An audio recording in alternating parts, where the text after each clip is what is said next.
یہ ہیں صوبیدار میجر شاہجہان صاحب۔ آپ پونیال کے حکمران راجہ صفت بہادر گورنر پونیال یاسین کے فرزند تھے۔ مرحوم ایک واجہ اور دبنگ انسان تھے۔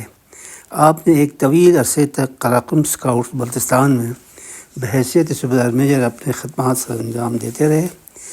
فوجی نگاہ سے جب ہم بات کرتے ہیں تو وہ ہمیں ایک بہترین منتظم کی شکل میں نظر آتے ہیں۔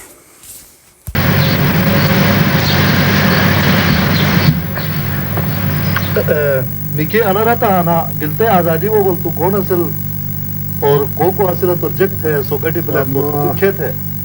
میں اس وقت کور حوالدار میجر تھا ڈسٹرکٹ کورٹ کا۔ اس دوران تو یکم نومبر 1947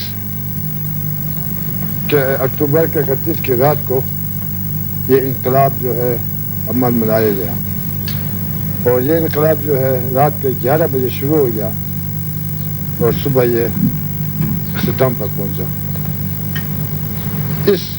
اس وقت جب 11 بجے رات کو خاموش ٹنٹو ہوا، اس وقت کمان جو ہے وہ ایک میجر براؤن تھا، انگریز، اس کے ہاتھ میں تھا۔ جب ہم پریڈ گارڈ کے سامنے جب ہم جمع ہو گئے خفیہ خاموشی سے، تو اس نے ہم لوگوں کو تقسیم کر کے بعضوں کو گورنر گن سنگھ کو پکڑنے کے لیے بھیجا، بعضوں کو وادس اسٹیشن بھیجا، بعضوں کو ڈاکانے میں، بعض کو ادھر جٹیاڑ کی طرف، منور کی طرف بونجی کا روڈ کو بلاک کرنے کے لیے تقسیم کر کے وہاں سے اس انگریز نے ہم کو بھیجا۔ اس وقت ہمارے ساتھ ہمارا صوبیدار میجر جو ہے وہ دوبار صاحب تھا، اور جیسے جو تھے شاہ خان صاحب، فضالی اور سفیولہ صاحب، شاہ سلطان، یہ جیسے تھے۔ تو یہ انقلاب جو ہے رات کو 11 بجے شروع ہوا اور رات کے 2 بجے تک گورنر ہاؤس میں پہنچے۔ تو وہاں پر یہ جب اندر سٹنٹو ہم ہو گئے تو اندر سے جب فائر ہوا تو ہم نے وہ پیرامیٹر جو ہے وہ باہر نکالتا، ورنہ وہ سب نے اندر محلے میں حملہ کیا تھا، ہاؤس میں حملہ کیا تھا۔ حملہ کرنے پر اندر سے اس نے فائر کیا، فائر کرنے پر وہ پیرامیٹر جو ہے وہ باہر نکالا، باہر باغ چھوٹا اس کے دیوار تھی، اس میں نکالا۔ اسی وقت اندر سے فائر کر کے ہمارا جوان جو ہے وہاں شہید بھی ہو گیا، پہلا فائر وہ گیٹ سے اندر جب داخل ہوتا ہے۔ تو صبح رات کے 2 بجے تک اندر سے فائر ہوتا رہا مختلف کھڑکیوں دروازوں سے، تو اندر جانے کا وہ معاملہ نہیں ہوا، بعد پیرامیٹر باہر لگا تھا۔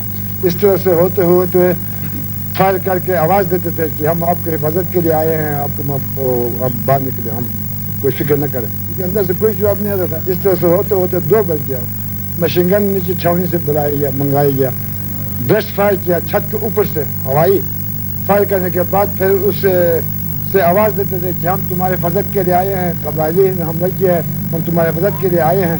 تو آپ گھبرائے نے ہم سے اس کے لیے باہر سے آواز ہوتا تھا، اندر سے خاموشی تھی، کچھ پتہ نہیں رہا۔ اس طرح ہوتے 2 بج گیا، رات کے 2 بجے پر بعض بہت سے چمے گئے ہو گئے، بھائی جی نے خودکشی کیا، بعض نے کہا کہ بھاگ کر بھنجی کیا، وہ کہاں بھاگ کر جاتا، کچھ نہیں تھا، روڈ سے بلاک تھا۔ اس طرح ہوتے لو ہو گیا۔ لو ہونے پر اندر بھیجنے کے لیے سکیم کیا کہ پہلا آدمی کون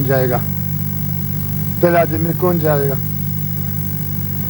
تو اس میں ایک پرسنل اسسٹنٹ کچھ تھا اسٹیٹ کا، وہ بھی تازہ دلی میں پہنچا تھا۔ ادھر ہمارا بھائی تھا، وہ تھا انچارج تھانہ گلگت کا آل ان آل۔ تو وہاں وہ ان کو تو بابر صاحب کو اندر سے بابا صاحب کو بلاتا ہے، بول کے اندر سے ہم پہلے ہمارا بھائی گیا، اس کے بعد بابا صاحب کے لیے بلاتا ہے بول کے باہر آیا، تو بابا صاحب اندر نہیں گیا، اس کو نہیں چھوڑ گیا, نہیں گیا. نہیں جانے پر وہ اس کا پرسنل جو اسٹینک تھا اس کو بلا کر لایا, اس کو اندر بھیجا, آپس میں بات چیت ہو گیا. پھر اس نے ہتھیار ڈال کر باہر آ گیا. باہر آ گیا. باہر آنے پر صبح کا لوگ بڑا وہ اس میں تھا, ایک شال پہنا تھا, ننگا سر تھا, پاؤں میں سلیپر تھے, سلیپنگ سوٹ پہنا ہوا تھا گھنسار سنگھ نے. تو صبح لوگوں پر یہ پہلے اب ہمارا بھائی چلا گیا اندر. اس کے بعد باہر آ کر کے اس نے اس بس اسٹینڈ کو بھیجا. بات چیت ہو گیا بس میں. باقی اس نے وہ ہتھیار ڈال دیا باہر آ کر. اس کے ہاتھ میں پسٹل تھا, ہتھیار ڈال دیا. ہتھیار ڈالنے پر اس کو باہر وہ جو آج کل یہ فلیگ ہے, فلیگ لگا رہتا ہے, اس وقت یہ فلیگ تھا. اس فلیگ کے پاس شاہ خان صاحب اور میں ہم کھڑے ہو گئے. وہ اس کے لیے کرسی لایا گیا. وہاں پر کرسی پر لا کر اس سے بات چیت ہو گیا. اس نے کہا میں کپڑے پہن کر آتا ہوں, تو اس کو اندر جانے نہیں دیا گھنسار سنگھ کو. تو پھر اس کے لیے کرسی لایا گیا. کرسی لایا تو اس کرسی پر بٹھایا. اب بیڈ مین اندر چلا گیا. اس نے جا کر اس کے لیے سوٹ لایا. سوٹ اس کو پہنایا. پہنانے کے بعد ویری لائٹ پسٹل تھا ہمارے پاس ایک بڑا, جو کہ سگنل دیتے تھے نیچے چھاونے کے لیے کہ ہم فتح ہو گیا. تب تک تو فتح کا وہ نشان نہیں تھا نا, وہ اطلاع نہیں تھی چھاونی میں, کیونکہ اس وقت کمیونیکیشن نہیں تھا, کچھ نہیں تھا, ٹرانسپورٹ تھا, پیدل جانا آنا رنر کا کام تھا.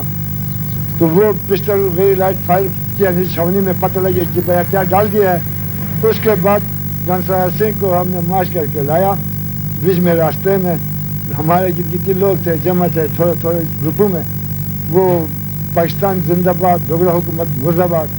تو کہتے تھے یہ آدمی جو ہے بس سے نیچے کر کے ہمارے چلتا نیچے چھاونے کے گیٹ میں اندر پہنچ گئے.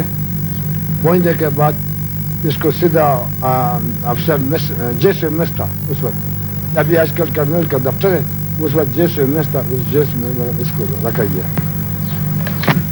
پاکستان تھے اور کھے بگڑی بلد نکی شروع اور کھے تھے کہ سوسانا سوچتے پاکستان تھے اور کھے بگڑی بلد اور تو گڑی کون بلد کھے تھے ایسے متعلق جگرہ تو بلا صلاح. اچھا, اس کا عرض یہ سب شروع میں جب انگریزوں کو حکومت ختم ہو گیا, اسٹیٹ کا حکومت ہو گیا, اس نے چارج لے لیا.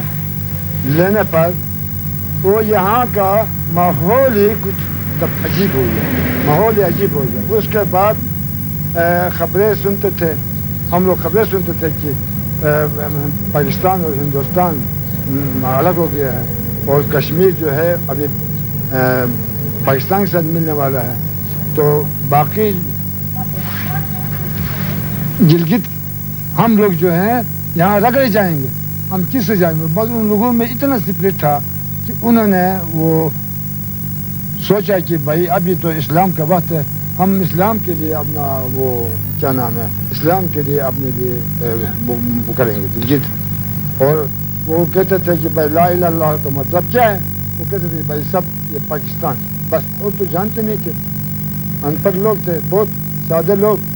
تو ان لوگوں نے ایسا ہوتے 2 مہینے 3 مہینے جو آپس میں خوش ہوتے, اس میں سے ہمارے جو خاص ہمارے لوگ تھے, انہیں پھر میں نے عرض کیا بابا صاحب ہمارا سبزار میں یہ تھا, یہ فضالی یہ ہمارا کوٹر ماسٹر جیسے تھا, سفی اللہ ہمارا ایجوکیشن جیسے تھا, شاہ سلطان پلاٹون کمانڈر تھا, اس طرح سے دوسرے پلاٹون کمانڈر تھے, کوئی 6-7-8 جیسے تھے. یہ ایک خاص گلگت ہیڈ کوارٹر میں. باقی تو اجلاس میں تھے 4 پلاٹون اور 1 پلاٹون تھا ہمارا گروپس میں, یہ الگ تھا. ابھی ہر ایک آدمی اس وقت ڈر لگتا تھا, ڈر حکومت کی بہت سخت حکومت تھی, ڈر لگتا تھا کہ اپنا راز جو ہے دوسرے آدمی کو بتانے کے لیے ہر ایک آدمی کو ڈر لگتا تھا. اس واسطے سب آدمیوں کو یہ چیز کا علم نہیں تھا. بس خاص مخصوص لوگ تھے, یہ جیسے چند این سی او تھے, اچھے این سی او حوالدار میجر ہو گیا, اس طرح سے دوسرے کوئی خاص این سی او تھے. وہ ابھی سب کو نام لینا نہیں ہوتا. ابھی وہ این سی او جو ہے آپس میں مشورہ کرتے تھے ہمیشہ کہ یہ کس طرح سے ہم کریں گے, کس طرح سے نہیں کریں گے. تو انگریز برون سے ڈرتے تھے, وہ کہ یہ ہمارا فیور میں نہیں ہے. اس وقت ہمارا کیپٹن سعید تھا 2IC مسلمان سٹیٹ کی طرف سے, وہ ہمارا ہم خیال تھا. ایک لیفٹیننٹ غلام حیدر تھا, وہ ہمارا ہم خیال تھا. جب آپس میں ملتے گٹتے تھے تو آپس میں مشورہ کرتے تھے کہ کس طرح سے یہ انقلاب لائیں گے. اسی میں تھے ہو کر 2 مہینے گزر گئے. آخر میں جب یہ راس آؤٹ ہونے پر خطرہ ہو گیا کہ اگر آج رات کو اگر یہ حملہ نہیں ہوا تو یہ جو ہے ہم سب کو گرفتار کریں گے. تو اسی بات پر